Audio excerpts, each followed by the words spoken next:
നമസ്കാരം. ഇന്ന് സാക്ഷിയോടൊപ്പമുള്ളത് കണ്ണങ്കോട് രാജേഷ് കുഴുവേലിൽ ആണ്. ക്ഷേത്രകലകളായ നാദസ്വരം, ചെണ്ടമേളം, തകിൽ എന്നീ രംഗങ്ങളിൽ കഴിവ് തെളിയിച്ച രാജേഷ് സാക്ഷി ടിവിയോട് അനുഭവങ്ങൾ പങ്കുവയ്ക്കുന്നു.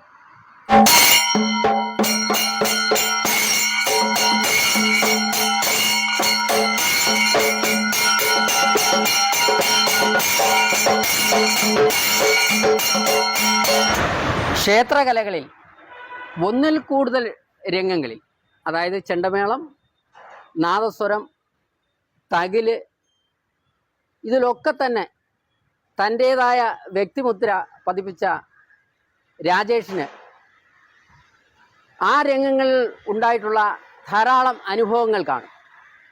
അതൊക്കെ ഞങ്ങളെ സാക്ഷി ടി വിയുടെ പ്രേക്ഷകർ അവരുമായി ഒന്ന് പങ്കുവയ്ക്കാം.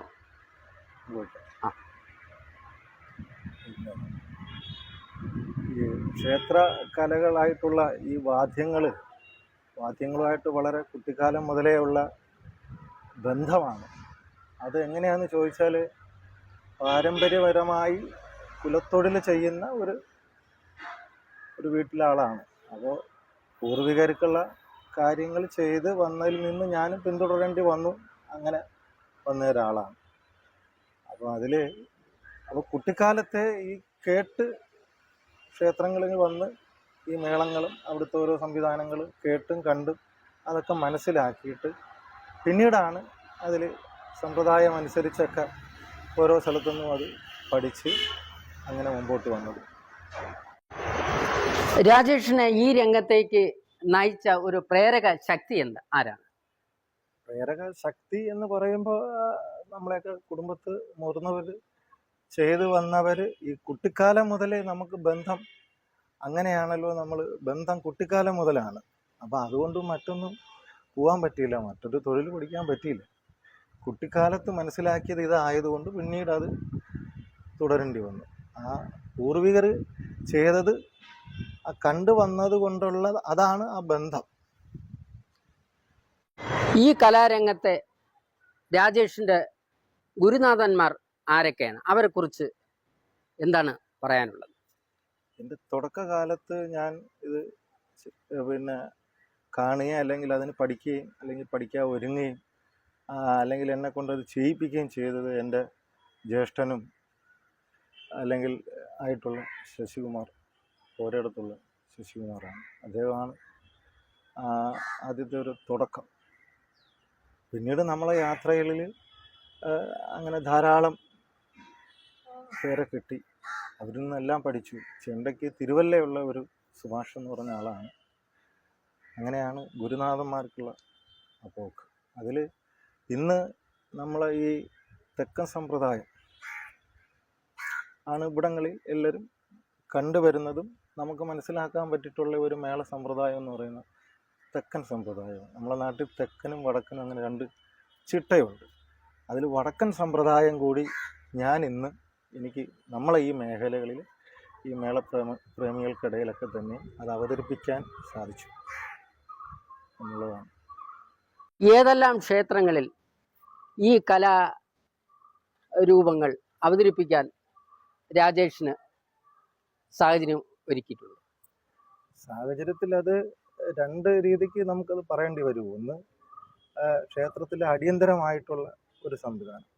അത് കഴിഞ്ഞിട്ട് ക്ഷേത്രങ്ങളിൽ മേളമായിട്ടുള്ള ഇത് രണ്ടും രണ്ടായിട്ടാണ്. അടിയന്തരത്തിന് ഒരുപാട് വാദ്യോപകരണങ്ങൾ കാണില്ല. മേളമായിട്ട് വരുമ്പോഴേ അതിന് ധാരാളം വാദ്യോപകരണങ്ങൾ കാണും. അങ്ങനെ രണ്ടായിട്ടാണ് അതിനെ നമുക്ക് കാണേണ്ടത്. ഞാനിത് എല്ലാ സ്ഥലത്തുനിന്നും അത് പറയാൻ പറ്റില്ലെങ്കിലും രണ്ടായിട്ട് ചെയ്തിട്ടുണ്ട്. എനിക്ക് മനസ്സിലാക്കാൻ കഴിഞ്ഞത് രാജേഷ് കേരളത്തിലും കേരളത്തിന് പുറത്തുള്ള ക്ഷേത്രങ്ങളിലും ഈ കലാരൂപം അവതരിപ്പിക്കാൻ അവസരം ലഭിച്ചിട്ടുണ്ട് എന്നുള്ളതാണ്. ഏതെല്ലാം ക്ഷേത്രങ്ങളാണ് ഓർമ്മയിൽ വരുന്നത്?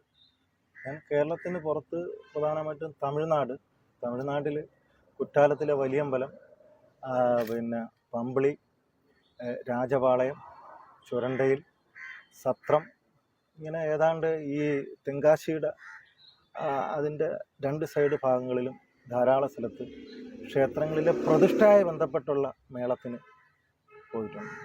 അത് കഴിഞ്ഞ് കുമളി ആ മേഖല ബേസ് ചെയ്ത് വരുന്ന പേര് ഞാൻ മറന്നു, അവിടെ പ്രതിഷ്ഠയായി ബന്ധപ്പെട്ടുള്ള മേളത്തിനായിട്ട് പോയിട്ടുള്ളത്. അതുമല്ലാതെ പിന്നെ ഇപ്പോൾ ഈ അടുത്ത സമയത്ത് ഹൈദരാബാദിലൊരു പ്രോഗ്രാം കഴിഞ്ഞ് വന്നതേ ഉള്ളൂ. ഇനി ജയ്പൂരിലേക്കൊരു യാത്ര കൂടി ഉണ്ട്, കേരളത്തിന് പുറത്തേക്ക്. ക്ഷേത്രകലകൾ അന്യം നിന്നു പോകാതിരിക്കാൻ പുതിയ തലമുറയിലേക്ക് ഇത് പകർന്നു കൊടുക്കാൻ എത്രമാത്രം രാജേഷ് പരിശ്രമിച്ചിട്ടുണ്ട്? പുതിയ തലമുറ വേണം, എന്നാലേ ഇതൊക്കെ നിലനിൽക്കൂ എന്നുള്ള ഒരു അറിവ് എനിക്ക് ഉണ്ട്. അതുകൊണ്ട് എനിക്ക് ആദ്യഘട്ടത്തിലെ എനിക്ക് ഒരു ടീം ഉണ്ടായിരുന്നു. അവരൊക്കെ തന്നെ ഇപ്പോൾ അവർക്കെല്ലാം ജോലികളായി. അവരൊക്കെ അവധി ദിവസങ്ങളിൽ അവർ പ്രോഗ്രാം ഉണ്ടെന്ന് പറഞ്ഞാൽ അവരൊക്കെ ഇന്നും വരും. അങ്ങനെ ഒരു ഘട്ടം. അത് കഴിഞ്ഞിട്ട് ഇപ്പോൾ കുട്ടികളെ ഏതാണ്ട് ഒരു 10-20 കുട്ടികളെ ഞാൻ തന്നെ പഠിപ്പിക്കുന്നുണ്ട്. അങ്ങനെ സമയം കണ്ടെത്തി ഞാൻ തന്നെ പുതിയ തലമുറ എന്നൊന്ന് പഠിപ്പിക്കുന്നുണ്ട്. ഇത്രയധികം കഴിവുകളുള്ള ഒരു നാട്ടുംപുറത്തുകാരൻ, സാധാരണക്കാരൻ ആയ രാജേഷിന് നമ്മുടെ പൊതുസമൂഹത്തിൽ നിന്നും വേണ്ടത്ര പരിഗണനയോ അംഗീകാരമോ ലഭിച്ചിട്ടുണ്ടോ? ജന്മദേശം എന്ന് പറയുന്ന നമ്മളെ ഈ കാണുന്ന പൊതുസമൂഹത്തിൽ നിന്ന് വേണ്ടത്ര അംഗീകാരം ഒരു പക്ഷേ കിട്ടിയിട്ടുണ്ടാവില്ല. അത് മനസ്സിലാക്കുന്നത് നമ്മൾ മറ്റ് സ്ഥലത്ത് ചെല്ലുമ്പോൾ അവിടെ നമുക്ക് കിട്ടുന്ന അംഗീകാരവും ആദരവും നമ്മൾ ബോധ്യപ്പെടുന്നത് കൊണ്ടാണ് പൊതുസ്ഥലത്തുനിന്ന് അല്ലെങ്കിൽ നമ്മൾ ഈ ദേശത്തു നിന്നുള്ള ഒരു അംഗീകാരത്തിന് അങ്ങനെ ഒരു കുറവുണ്ടോ എന്ന് തോന്നാറുണ്ട്. അങ്ങനെ ഒരു വിഷയം തോന്നാറുണ്ട്. ഇന്ന് ധാരാളം കഴിവുറ്റ കലാകാരന്മാർ നമ്മുടെ സമൂഹത്തിലുണ്ട്. എന്നാൽ വേണ്ടുന്ന തരത്തിലുള്ള പരിഗണന അവർക്ക് ലഭിക്കുന്നില്ല എന്നുള്ള ഒരു പൊതുവിമർശനവും നിലനിൽക്കുന്ന ഈ ഘട്ടത്തിൽ രാജേഷിന് അത്തരത്തിലുള്ള വിമർശനമുണ്ടോ? എനിക്ക് അങ്ങനെ ഒരു വിമർശനം എനിക്കില്ല. അതെന്താണെന്ന് ചോദിച്ചാൽ എൻ്റെ ദേശമാണ്, ഞാൻ ജനിച്ചു വളർന്ന ഇടമാണ്, എന്നോടൊപ്പം ഉള്ളവരാണ്. അതുകൊണ്ട് അങ്ങനെ ഒരു വിമർശനം എനിക്കില്ല, പ്രത്യേകിച്ചില്ല. കാരണം എനിക്ക് ധാരാളം കിട്ടുന്നുണ്ട് വേറെ. അതുകൊണ്ട് ഒരിക്കലും അങ്ങനെ ഒരു വിമർശനം എനിക്കില്ല.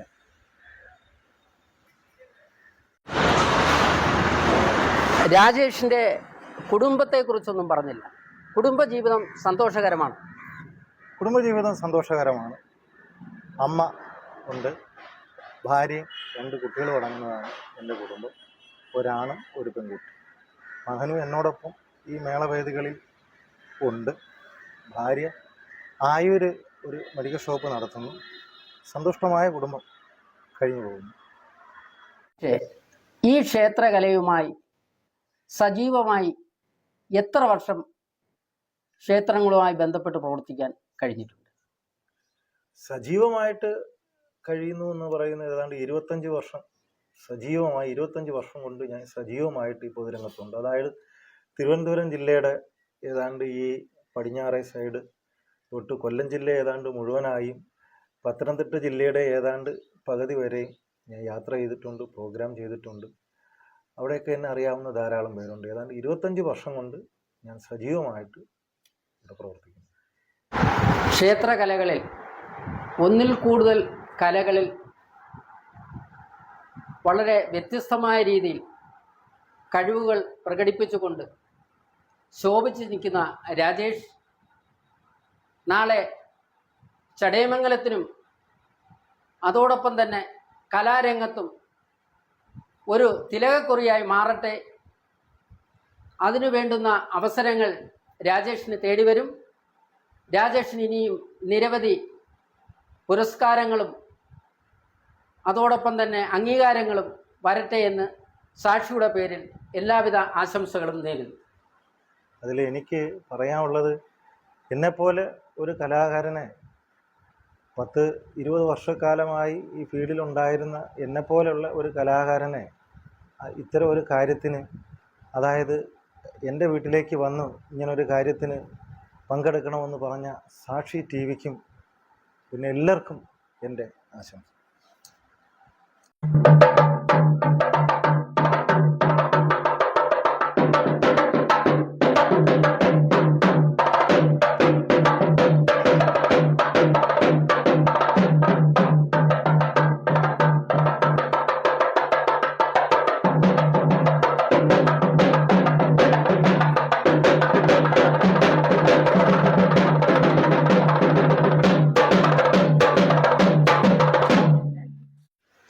ക്ഷേത്രകലകളിൽ ഒരു നിറ സാന്നിധ്യമാണ് രാജേഷ്. രാജേഷിൻ്റെ ഈ കഴിവുകൾ നമ്മുടെ നാടുമോ പൊതുസമൂഹമോ വേണ്ടത്ര അംഗീകാരവും പരിഗണനയും കൊടുത്തിട്ടുണ്ടോ എന്നൊരു ആത്മപരിശോധന നടത്തേണ്ടിയിരിക്കുന്നു. തിരുവിതാംകൂർ ദേവസ്വം ബോർഡ് പോലും വേണ്ടുന്ന പരിഗണന ഒരു ഘട്ടങ്ങളിൽ പോലും രാജേഷിനെ പോലുള്ള കഴിവുറ്റ കലാകാരന്മാരെ പരിഗണിച്ചിട്ടില്ല എന്നുള്ളത് ഒരു പൊതുവിമർശനമാണ്. ഇന്ന് നമ്മുടെ നാട്ടിൽ സ്വജനപക്ഷപാതത്തിലൂടെയും പിൻവാതിൽ നിയമനത്തിലൂടെയും വഴിവിട്ട മാർഗങ്ങളിലൂടെയും നിയമനങ്ങൾ നടക്കുമ്പോൾ നമ്മുടെ നാട്ടിലെ ഇത്തരം കഴിവുറ്റ കലാകാരന്മാരെയും അംഗീകാരമുള്ളവരെയും വേണ്ടത്ര പരിഗണിക്കാനോ വേണ്ടത്ര തരത്തിൽ അംഗീകാരങ്ങൾ ലഭിക്കാതെ പോകുന്ന ഈ സ്ഥിതിവിശേഷത്തിനെതിരെ പൊതുസമൂഹം പ്രതികരിക്കണം.